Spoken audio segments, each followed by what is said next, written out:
Hello, everyone, and welcome back to Fan Interference with Wichita Wingnuts manager Pete Rose Jr. Fan Interference is a weekly program that gives you, the fans, the opportunity to ask the Wichita manager questions about the Wingnuts, baseball or sports in general, or just seek Pete's wisdom about life events that are going on. In this week's episode, Pete talks to us about the All-Star selections from his team. He shares with us his enthusiasm about NFL training camp beginning. And could Josh Robertson beat Pete in a food-eating contest? Let's find out on Fan Interference. Well, let's welcome back manager Pete Rose Jr. Pete, do you have team updates you'd like to provide to us? No, not too much. We're kind of still the same.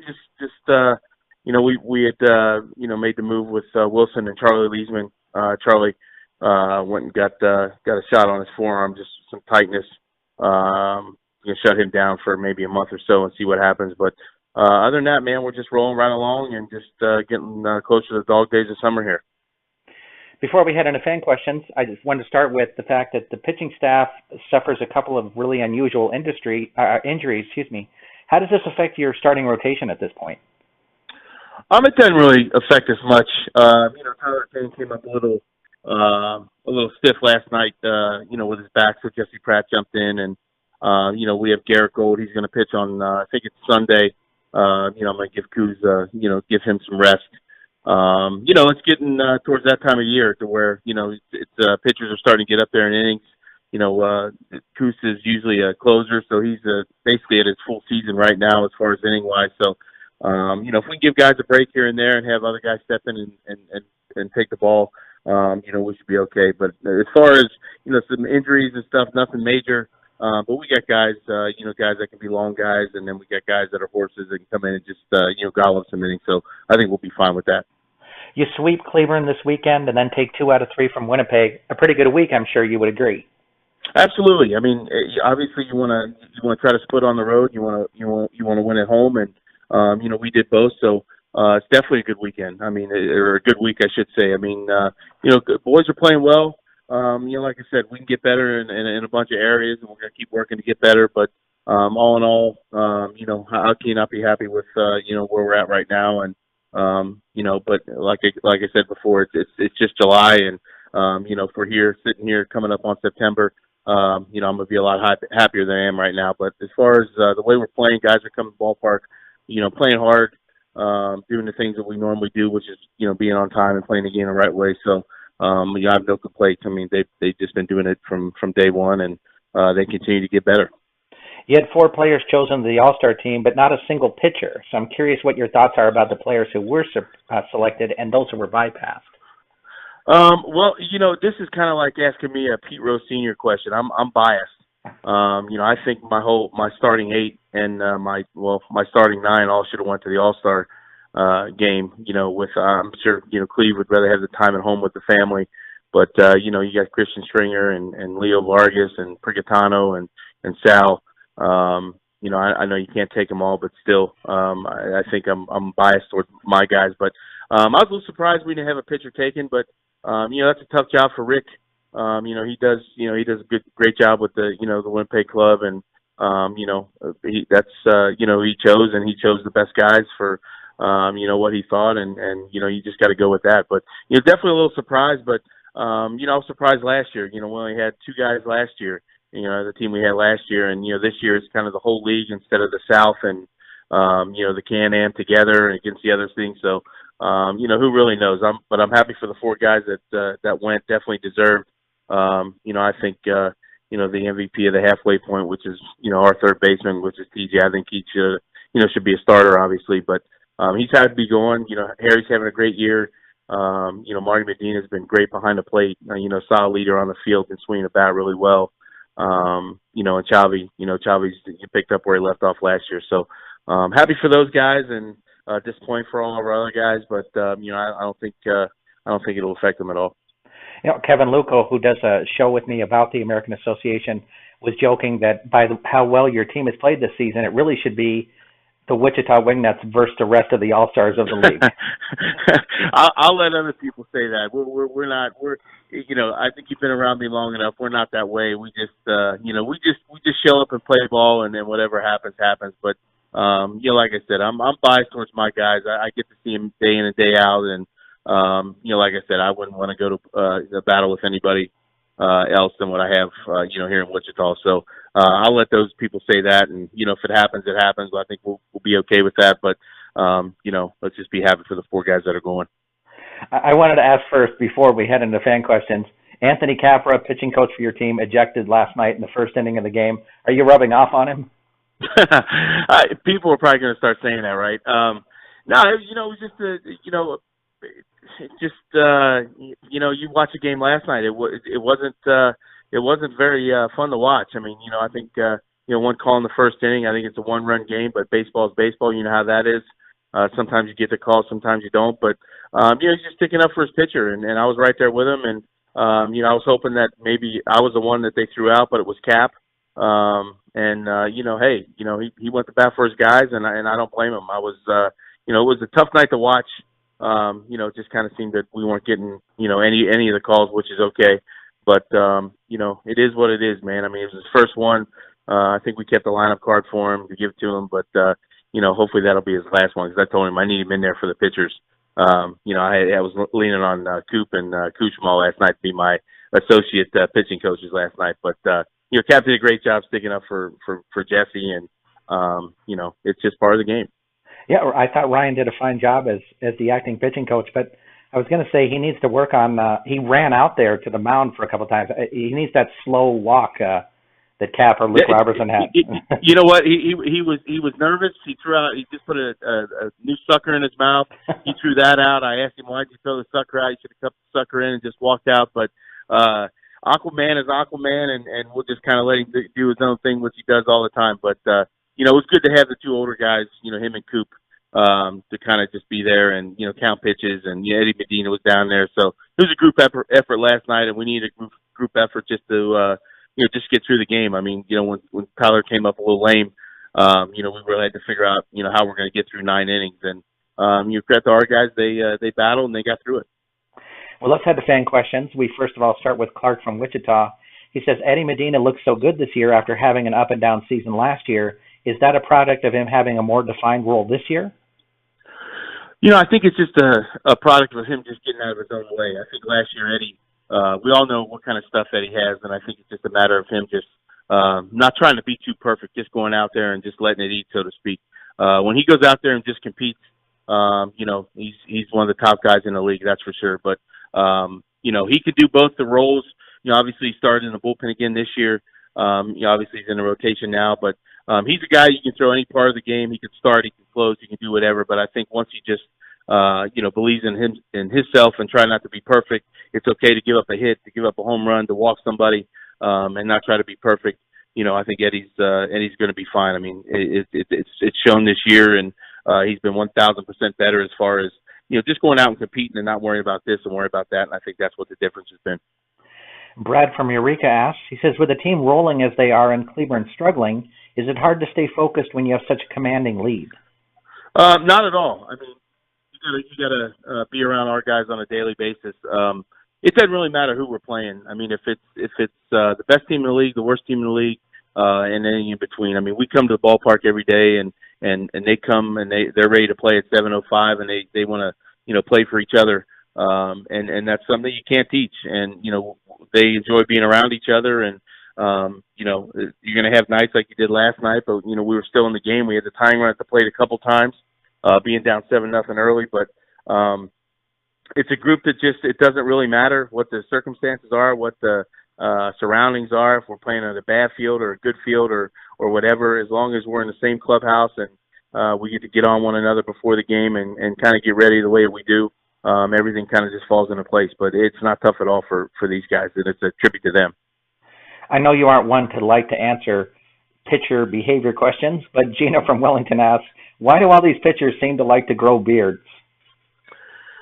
Maybe they're ugly. I don't know. I don't pay much. Like you said, I don't answer too many pitcher questions, but I don't know. Maybe it's a new thing. We'll leave it to them. Maybe they think they're hockey players. I don't know. We have a couple of questions from Lee from Wichita. First, he'd like to know, how come shortstops and second basemen have to be smaller-sized guys? Why does that matter? I don't think it matters. I mean, you look at Cal Ripken, You look at A-Rod; those are big guys. I mean, Cal was 6'4", A-Rod was 6'3", 6'4". I mean, I think they're just usually your better fielders, so to speak. I mean, the bigger guys are usually your corner guys, your power guys, and when you get the exceptions, the Ripkins, the A-Rods, the Jeters, the Tulowitzkis that are kind of bigger guys. I think it's a plus, but I don't really think it's because they have to be. I just think that usually the better fielders on your team. Not saying that bigger guys can't be good fielders, because obviously they can, but usually your middle guys are just kind of speed guys, just kind of put the ball in play type of guys, and not power guys. So, but there's really no set way, no set whatever. Obviously with Cal Ripken and A-Rod and those guys. So, but it does seem that way, and it's kind of strange that I've never been asked a question like that, but you kind of see the middle guys being kind of smaller. Lee would also like to know, he says, growing up, I remember the days when the second baseman was more of a glove guy and not much of a hitter for the most part. Now that you have Murphy and Altuve that are 1 and 3 in the majors in hitting, do you think that this is an evolving phenomena, or one that is an anomaly and not the standard? I just think that the game's evolved to where, I think everybody's, becoming really good hitters. I think a lot of people, they hit more, they study more. It's not just, back in the day to where, if you had a Joe Morgan, you were lucky, like he's saying. But I think it's just kind of the game evolving, because really you don't find really that many just straight glove guys. I mean, look at, Leo this year. I mean, he's got a great glove, but he's swinging the bat well as well. So, it's just, I think it's just the game, how the game's kind of come full circle to where everybody usually can bang, and it doesn't matter if you're a second baseman, you're a catcher, you're a first baseman, you're an outfielder. I think it's just, guys spend a lot more time on hitting than they do fielding, so I think it's just kind of paying off that way. Danny from Kingman says, you talk so well about how well your players are, how good they play. He was wondering who your favorite player has been to manage. I mean, all of them, obviously. It's just because of the way they come to the ballpark. When you can, obviously, when you can put a TJ Middlestat in any position, you just kind of let him go, and you can do that with a bunch of our guys. It's just a ace in the hole that you have. But obviously, TJ would be one of them. You gotta love Harrison Kane, the way he plays. I mean, Cleve, just a silent leader in the clubhouse. Our young guys. I mean, it's just, you really can't pick out one, and it would be stupid for me to do that, just because I love watching them all play. I love coming to work every day. It makes my job easy. But they're all my guys, and they're on time and they play the game the right way. So it'd be stupid for me to pick a favorite. Ethan from Kansas City has a couple of questions. First, he'd like to know, who are you seeing as the World Series pick at this point? I don't know. Maybe the Astros. I guess that may be the sexy pick. Maybe, I don't know. I haven't watched much Major League Baseball up to this point. Just obviously we've been kind of into our season, but I know they're doing well. I know Milwaukee's doing well. Washington's doing well. The Dodgers. I think I picked the Dodgers back way at the beginning, so I'll stick with the Dodgers. Why not? Ethan would also like to know, he says the Royals are playing so hot lately. Do you see them taking the Central? Anything can happen. I mean, anything can happen. I mean, it's a tough division. Obviously Cleveland's good with the additions that they made, but anything can happen. I mean, you can get in striking distance, and sometimes it's not even about making winning the Central. It could be getting in a wild card just to get in. So they can keep playing the way that they're playing. I think they have a hell of a shot at doing it. Frank from Junction City asks, are you getting excited that training camps are underway in football? Absolutely. I mean, there's no better time of the year except for week one of the NFL season, but you got to be getting fired up. I mean, it's good. You get to watch some CFL games here and there on ESPN. They kind of go during the weekend, which is kind of gets the blood flowing a little bit, but nothing like getting the NFL season started. So yeah, it is a good time of the year. I can't wait for it to get going in full motion, and they put the pads on and start hitting. Tim from Pratt asks, he says, watching teams play baseball, I'm getting a little confused about who is supposed to catch pop-ups in the infield. I see pitchers taking charge and calling everyone off, the catcher doing so, the middle infielders. Who is really supposed to be the guy who makes the call when 4 or 5 guys could make the play? Well, obviously the shortstop is the captain of the infield. He's got priority over everybody. But I think it's different situations. If if I remember playing first base. If there was a ball, let's say in between first and home, and I'm playing deep on a left-handed pull hitter, it would be stupid for me to try to run all the way in there and call him off where he's camped under it. So I guess it's kind of seeing if somebody's camped under it. But if somebody's got to call it, obviously you don't want your pitcher to call it, the non-athlete, so to speak. But you want your shortstop to be the guy to call it because obviously he's the captain. He's got priority over everybody else, as the center fielder does in the outfield. So, the shortstop should be the guy. If it's on the right side of the infield, obviously the second baseman has priority over the first baseman. So you just kind of see where everybody's playing and wait till it gets to its highest point and then go ahead and call it. Lena from Wichita asks, she says, when you come out of the dugout to argue a call, is there a part of you that knows the moment you step out that you were coming out and going to be ejected? Yeah, not really. I mean, I guess sometimes maybe you have that feeling, but usually it's just coming out to stick out for one of my guys, or to stick up for one of my guys. But usually it's just to try to get an explanation on what just happened. And when you can't get an explanation and you can't ask a question without getting something back, then usually that'll lead to something, and it usually goes south from there. But usually when I come out, I just want to get an explanation. I want to get up there and be there for my guy and stand up for him, and just so nothing happens to him because he can stay in the game because we only have 10 position players. So, but I guess there's sometimes you have a feeling that it may happen out of the gate, but, you never want to just go out and get it done right away. Walt from Great Bend asks, he says, you've been around baseball for so long. He's wondering about your thoughts about the game and what it's like to play and manage on the 4th of July. It's nothing better. I mean, obviously playoff baseball might be better, but just, nothing like going to a baseball game, having a hot dog, and watching some fireworks. And as long as I've been part of it, 4th of July has been one of the biggest dates besides opening day and besides the playoffs, obviously. It's just baseball. I mean, it's just America. I mean, it's just, you can, what's more American than, fireworks, hot dogs, ice cold beer and watching some baseball. So, great memories from playing and from managing. Obviously, we had a great crowd here the other night here in Wichita, and we got a win, which is great. But it's fun. I mean, it's a great atmosphere, and you just wish it was like that the whole year. But obviously, 4th of July is 4th of July. So, but it's a big day in baseball. Speaking of hot dogs, our last question of the week comes from Tori from Wichita. She says, Pete, love the Josh banter. I know you've talked about that you could beat him in any sport, but how about these food eating contests? Could Josh eat more chicken wings or hot dogs than you? That I don't know. Probably. I mean, I don't. He's a little bit bigger than I am, so I would say he could probably beat me in a hot dog eating contest. But like maybe a Taco Bell challenge, that might be right up more up my alley. I'd like to enjoy the hot dogs, but if we're gonna eat maybe some tacos or maybe some Big Macs or something like that, maybe I can take him to the limits and see what happens. But on the hot dogs and the wings, I'm sure he would get me on those two for sure. Awesome. Thanks for joining us this week, Pete. Okay, man. Talk to you next week. We want to thank Manager Pete Rose Jr. for joining us on Fan Interference this week.